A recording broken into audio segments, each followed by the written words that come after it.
এই বেয়াদব, এই বেটা ওঠ বেটা এখান থেকে, এরও উঠাও, এই পাঞ্জাবি ওলারে উঠাও, ওঠো তুমি, উঠো, তুমি উঠতে হবে বেটা, তুমি উঠো, হ্যাঁ তুমি উঠো, হ্যাঁ তুমি ওঠো, ওঠো ওঠো, হ্যাঁ দেখুক সবাই, যাও বাইরো, বাইরো এখান থেকে, বাইরো,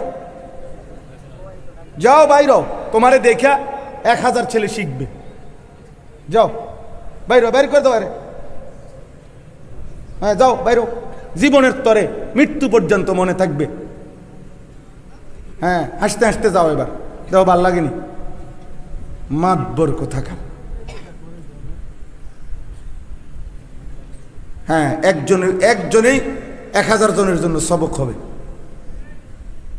আবার তাকাইও না, তাকাইও না, সাইয়া লাভ নেই, বাইর গিয়ে সাইও। ঠিক আছে ভাই, আমরা সুন্দর করে বলছি কিনা বলেন, বলেন না আমি সুন্দর করে বলছিলাম কিনা? তাইলে সে চালাকি করলো কেন? দোস্ত এটা বুঝা দরকার আব্বা। এই বর্তমান পৃথিবীতে আধুনিক যারা কাফের মুশরিকদের মধ্যে যারা যাররা পরিমাণ বিবেক যাদের আছে, গবেষক, ওদের কাছেও বর্তমানে আমার কাছে নির্ভরযোগ্য পত্রিকা আছে, ম্যাগাজিন আছে, যে বর্তমান আধুনিক সামান্য বিবেকবান গবেষকও কাফের, তাদের কাছেও এটা বক্তব্য যে এই মোবাইলে যারা আসক্ত তারা মানসিক ভারসাম্যহীন, প্রতিবন্ধী। মোবাইলের এই আসক্তি, এই যথেচ্ছ ব্যবহার আমাদের লক্ষ লক্ষ ছেলে মেয়েকে, কিশোর যুবককে এক কথায় প্রতিবন্ধী বানায় ফেলছে, মানসিক ভারসাম্যহীন আব্বা। এই মাতাল বুঝে না কি করছে, হালাল হারাম, উচিত অনুচিত, ভালো মন্দের পার্থক্য শক্তি উঠে গেছে। আমি আমার এই 2 চোখে আব্বা, নিজ চোখে পাবনা, আমি মাহফিলে গিয়া, পাবনা বাংলাদেশের সবচেয়ে বড় মেন্টাল হসপিটাল যেটা পাগলের, ওইখানে আমি নিজে আসর থেকে মাগরিব একদিন ঘুরছি ভিতরে অনুমতি নিয়ে, ওনারা মাহফিলওয়ালারা আমার ভিতরে নিছে অনুমতি নিয়ে, পুরাটা টাইম আমি দেখছি। প্রিয় ভাই বিশ্বাস করো, আমার এই চোখে দেখছি। যদি আমি 500 লোক দেখে থাকি পাগল, তো বিশ্বাস করো শুধু 2 জন মানুষ আমি দেখছি বৃদ্ধ মানুষ, আর নাই তো 498 জনই পাগল, যে নওজোয়ান যুবক। আমার সাথে যারা ছিল আমি তাদেরকে বলছি আপনি গুনেন। আপনারা বসে পড়ুন, কোরআনের মাহফিলকে সুন্দর সৌহার্দ্যপূর্ণ করুন, আপনারা বসে পড়ুন, দয়া করে আপনারা বসে পড়ুন। মাহফিলের শেষ প্রান্তে যারা আছেন আপনারা দয়া করে বসে পড়ুন।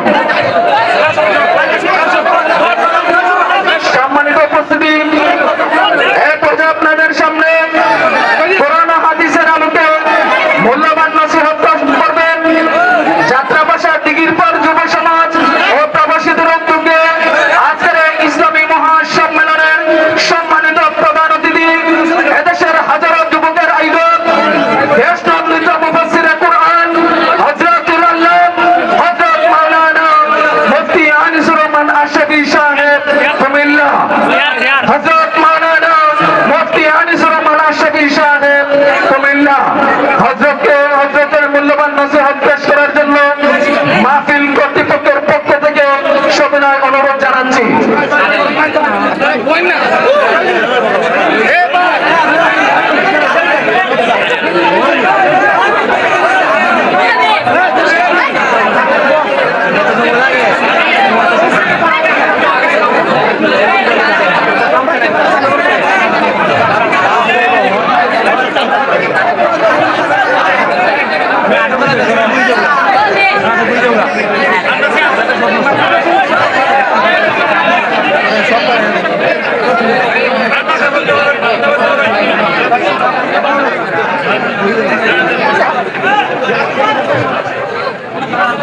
আসসালামু আলাইকুম ওয়া রাহমাতুল্লাহি ওয়া বারাকাতুহু।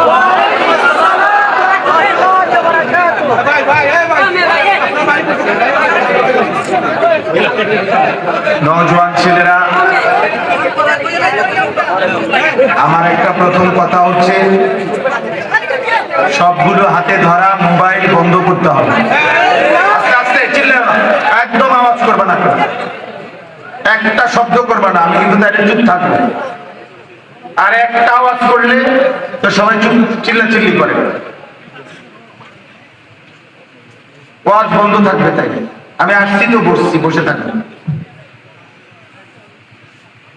সবগুলো হাতে ধরা মোবাইল নামাও, একজন। আমি বললাম এরপরে ভাইয়া আমি দাঁড়ানো বসা হাতে মোবাইল ধরা কাউরে যদি ভিডিও রেকর্ড করতে দেখি তারা বাইট করে দেবো, একদম সাফ কথা। যার ধৈর্য না কুলায় সে চলে গেলে ভালো। শুধু শুধু চিৎকার চেঁচামেচি হই হুল্লোড়, কোনোভাবেই ভদ্রতা নাই, কোনোভাবেই ভদ্রতা না। বুজুর্গ উলামায়ে কেরাম স্টেজে বসা আছে, আব্বা তো বুঝতে শিখো। কোন আলেমে দ্বীন বয়ান করতেছেন, শুধু চিল্লায়, শুধু স্লোগান দেন। একজনের বয়ান থামাইয়া আরেকজনকে গ্রহণ করা, তো কাকে থামাইলেন, কাকে গ্রহণ করলেন? সব আমরা জোশ। এজন্য সবার কাছে কথা হলো এটা, প্রত্যেকেই বসে, যদি জায়গা না থাকে নিজেদের জুতা একসাথে করে জুতার উপরে বসেন, কিন্তু প্রত্যেকেই প্রত্যেকের জায়গায় কাছাকাছি যারা বসার চেষ্টা করো। কোনোভাবেই যে বসতে রাজি না হয় সে আপনি চলে গেলে ভালো হবে। দয়া করে কোনোভাবেই যিনি বসতে রাজি না, আপনি মেহেরবানি করে, আপনার কাজ থাকতে পারে, আপনি চলে গেলে ভালো হয়। আপনি আপনার ব্যস্ততা থাকতেই পারে, স্বাভাবিক। সবাই শুনতে হবে জরুরি না, সবাই শুনতে বাধ্য না। আমি অনুরোধ করলাম স্বেচ্ছাসেবক ভাই, তোমরাও এখানে এই ভিড় কমাও, কমাও, যদি যাইতে বলো। স্বেচ্ছাসেবকের কাম শেষ, এখন তোমরাও আছো। আর তো কি হয়েছে, তো সবাই আসছে বক্তা। চলো ভাই, স্টেজে এই জোয়ান মানুষ কম বসতেই ভালো, তেমন কোনো বুজুর্গি নাই আলাদা।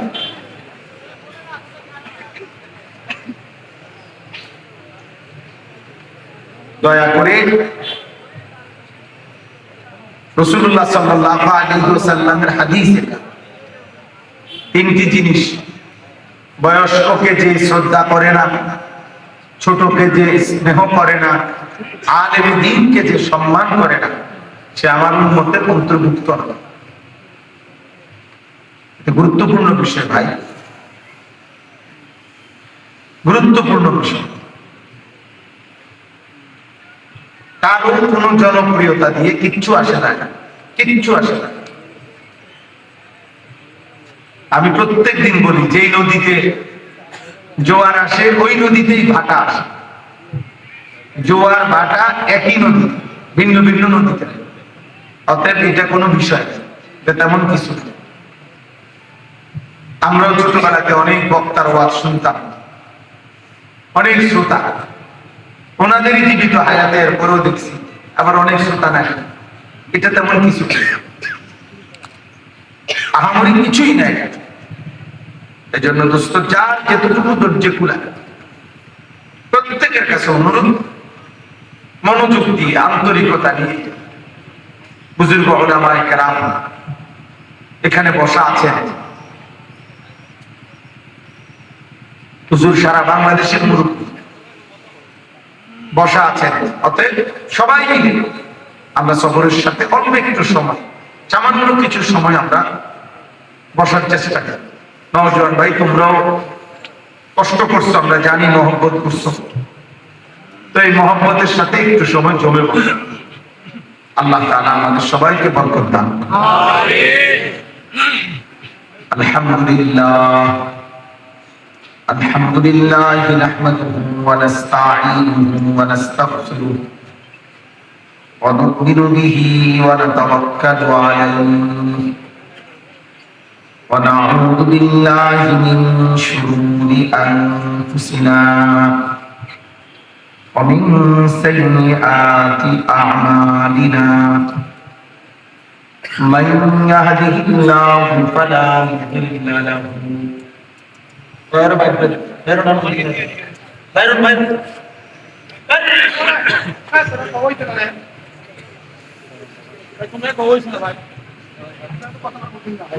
من يهده الله فلا مضل له ومن يضلله فلا هادي له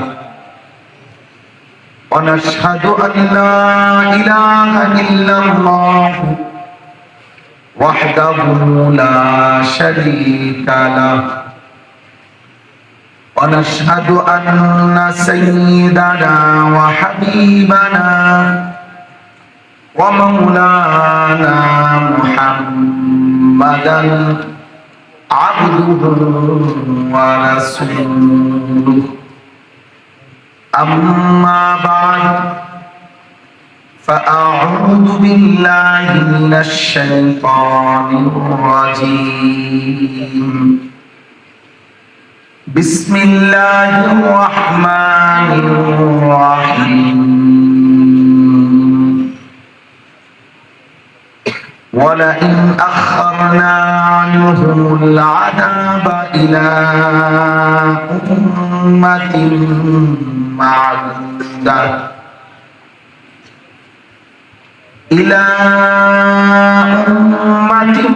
معدودة ليقولن ما يحبسه ألا يوم يأتيهم ليس مصروفا عنهم وحاق بهم ما كانوا به يستهزئون ولئن أذقنا الإنسان منا رحمة ثم نزعنا منه إنه ليئوس كفور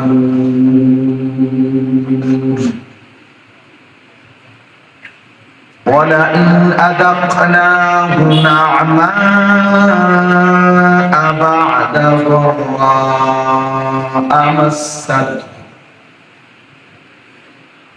مسته ليقولن ذهب السيئات عني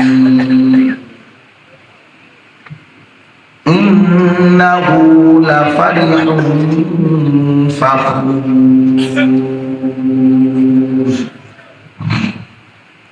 إلا الذين صبروا وعملوا الصالحات أولئك لهم مغفرة وأجر كبير صدق الله العظيم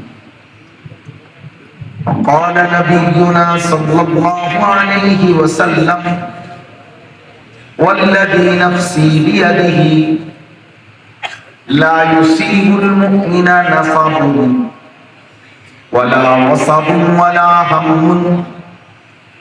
ولا غم حتى الشوكة يشاكها إلا كفر الله بها من خطاياه اللهم صل على محمد وعلى آل محمد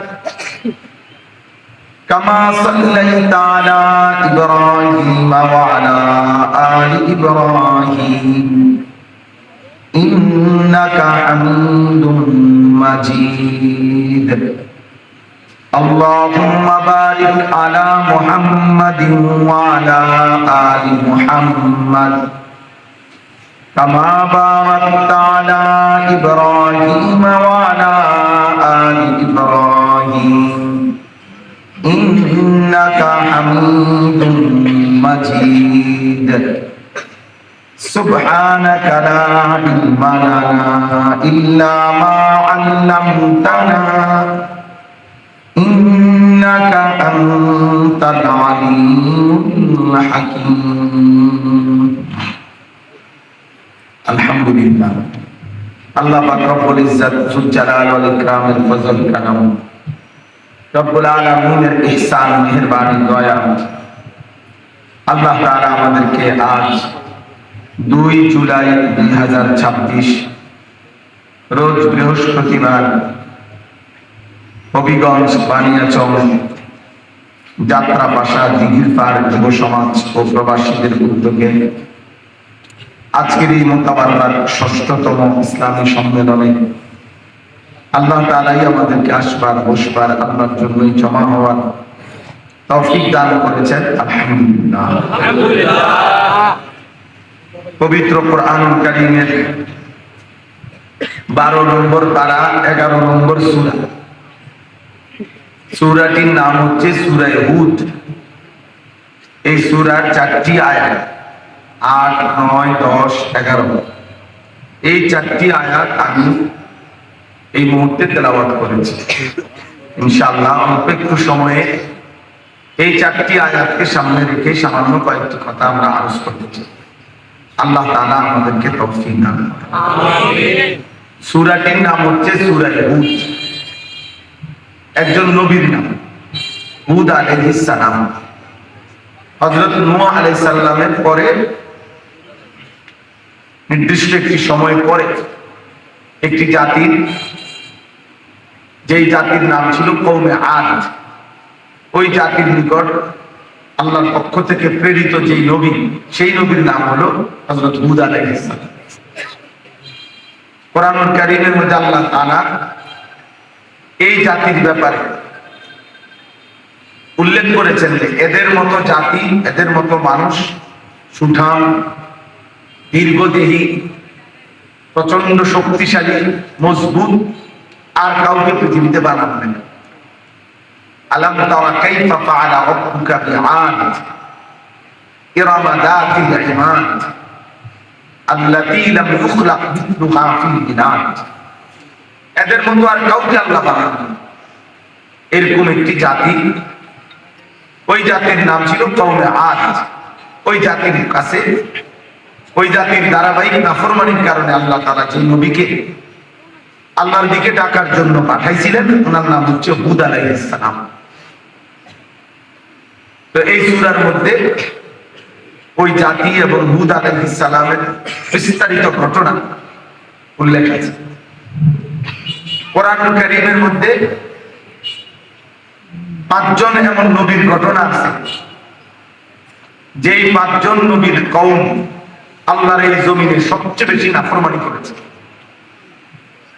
সীমা লঙ্ঘন করেছে, অবাধ্যতার চূড়ান্ত সীমা অতিক্রম করেছে। এমন জাতি উল্লেখযোগ্য হলো 5 জন নবীর কওম।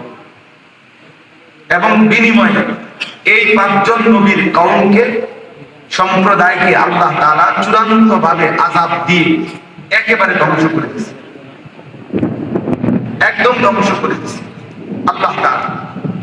চূড়ান্ত আযাব, পুরা জাতি শেষ করে দিয়েছে একসাথে। একেবারে সামান্য কয়েকজন ওই নবীর অনুসারী ব্যতীত বাকি পুরা জাতিকে আল্লাহ তাআলা শেষ করে দিয়েছেন। এমন নবী হচ্ছেন 5 জন, যে নবীর কওম আল্লাহর আযাব শেষ হয়েছে। এই 5 জন নবী হলো হযরত নূহ আলাইহিস সালাম, হযরত হুদ আলাইহিস সালাম, হযরত সালেহ আলাইহিস সালাম, হযরত লূত আলাইহিস সালাম, হযরত শুআয়ব আলাইহিস সালাম। এই 5 জন, নূহ আলাইহিস সালাম, হুদ আলাইহিস সালাম, সালেহ আলাইহিস সালাম, লূত আলাইহিস সালাম, শুআয়ব আলাইহিস সালাম। এই 5 জন নবী, এই 5 জন নবীর কওম আল্লাহর আযাবে, নাফরমানি আর পাপের সীমা লঙ্ঘন করার কারণে চূড়ান্তভাবে আল্লাহ তাআলা আযাব দিয়ে চিরতরে শেষ করে দিয়েছে। কোরআনুল কারীমের মধ্যে সূরার মধ্যে এই 5 জন নবীর কওমের নাফরমানি, পাপ এবং সীমা লঙ্ঘন, নবীদের দাওয়াত, দিবানিশি চেষ্টা এবং শেষ পর্যন্ত আল্লাহর আযাব, এই কথাগুলো বিভিন্ন সূরার মধ্যে আল্লাহ তাআলা সংক্ষিপ্ত বিস্তারিত বিভিন্ন আঙ্গিকে প্রেক্ষাপটে উল্লেখ করছে। কিন্তু তন্মধ্যে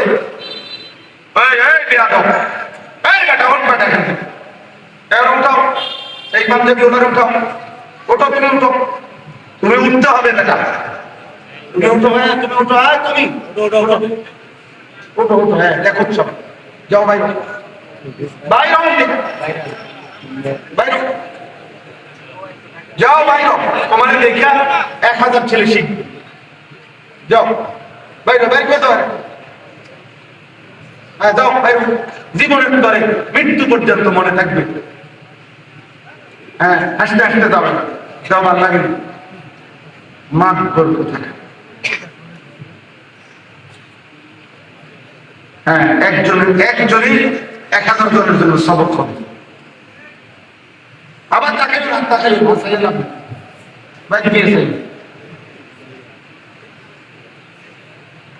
ঠিক আছে। আমরা সুন্দর করে বলছি কিনা বলেন, বলেন আমি সুন্দর করে বলছিলাম কিনা? তাইলে সে চালাকি করলো কেন? বুঝা দরকার আব্বা, এই বর্তমান পৃথিবীতে আধুনিক যারা কাফের মুশরিকদের মধ্যে যারা যারা পরিমাণ বিবেক যাদের আছে, গবেষক, ওদের কাছেও বর্তমানে আমার কাছে নির্ভরযোগ্য পত্রিকা আছে, ম্যাগাজিন আছে, যে বর্তমান আধুনিক সামান্য বিবেকবান গবেষক কাফের তাদের কাছেও এটা বক্তব্য যে এই মোবাইলে যারা আসক্ত তারা মানসিক ভারসাম্য প্রতিবন্ধী। মোবাইলের এই আসক্তি, এই যথেচ্ছ ব্যবহার আমাদের লক্ষ লক্ষ ছেলে মেয়েকে, কিশোর যুবককে এক কথায় প্রতিবন্ধী বানাই, মানসিক ভারসাম্যহীন। এই মাতাল বুঝে না কি করছে, হালাল হারাম, উচিত অনুচিত, ভালো মন্দের পার্থক্য শক্তি উঠে গেছে। আমি আমার এই 2 চোখে আব্বা, নিজ চোখে পাবনা, আমি মাহফিলে গিয়া, পাবনা বাংলাদেশের সবচেয়ে বড় মেন্টাল হসপিটাল যেটা পাগলের, ওখানে আমি নিজে আসর থেকে মাগরিব একদিন ঘুরছি ভিতরে অনুমতি নিয়ে, ওনারা মাহফিলওয়ালারা আমাদের ভিতরে নিচ্ছে অনুমতি নিয়ে, পুরাটা টাইম আমি দেখছি। প্রিয় ভাই বিশ্বাস করো, আমার এই চোখে দেখছি। যদি আমি 500 লোক দেখে থাকি পাগল, তো বিশ্বাস করো শুধু 2 জন মানুষ আমি দেখছি বৃদ্ধ মানুষ, আর নাই তো 498 জনই পাগল, যুবক। আমার সাথে যারা ছিল আমি তাদেরকে বলছি আপনি শুনেন, শুধু 2 জন মানুষ পাইছি পুরা।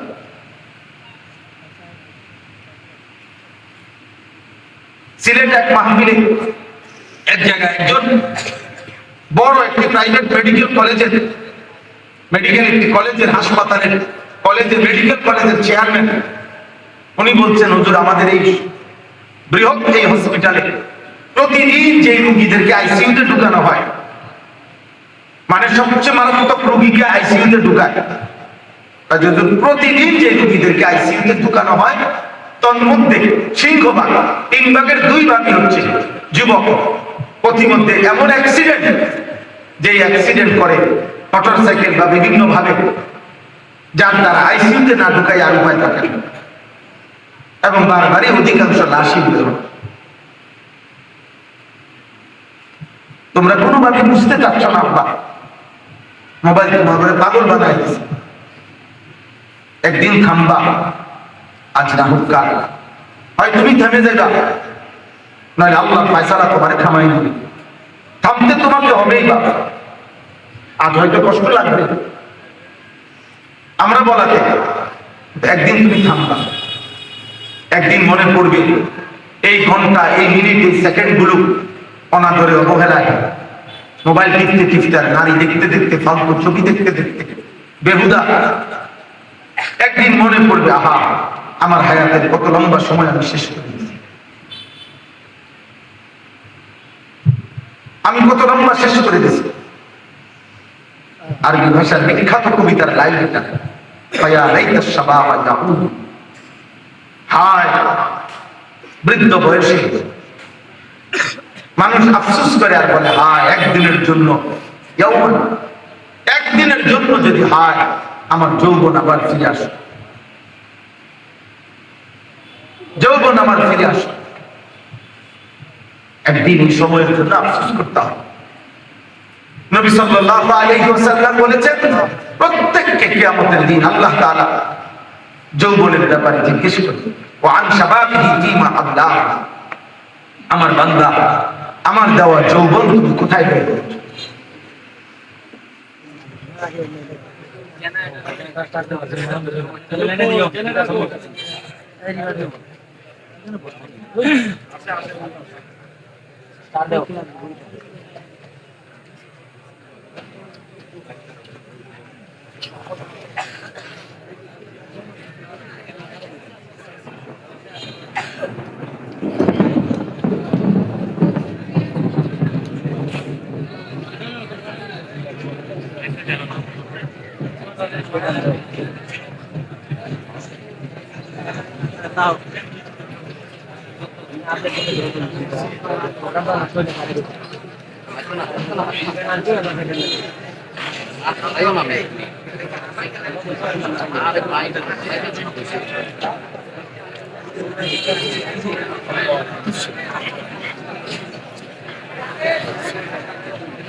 জেনারেটর একটু একটা মিনিট পর চাই, জেনারেটর তার ছিঁড়ে গেছে হঠাৎ করে, একটু আগে আমি জেনারেটর চালাইছি বুঝছেন, একটা মিনিট পর চালাইন, জেনারেটর তারটা জুড়া দিতেছে, ওই 2 মিনিট তার জুড়া দিতেছে, জেনারেটর এখানে ওই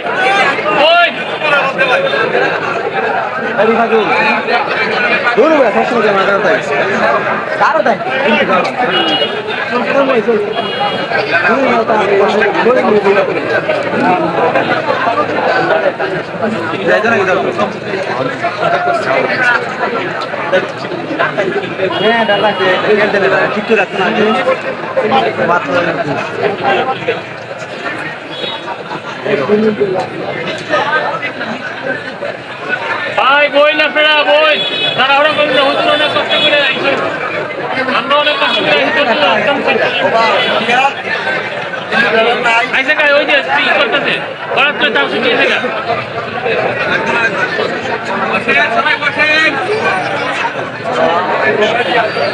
যারা ভলান্টিয়ার আছে একটু দিকে যায়,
Thank